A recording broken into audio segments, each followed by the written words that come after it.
நன்றாக தெரியும். ஆக பிரியமானவர்களே, நம் மோசமான நிலைமையில இருக்கும் பொழுது கர்த்தரை வந்து கேட்கும் பொழுது கர்த்தர் நிச்சயமாக நமக்கு இறங்கினார். கர்த்தர் நமக்கு உதவி செய்தார். மகத்தான தேவன்.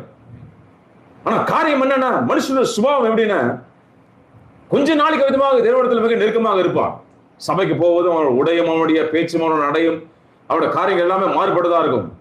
That is all right. அது உண்மைதான். அது மனசெல்லாம் விதமாக அது மனம் மாறி அந்த காரியத்தை அவன் செய்கிறான்.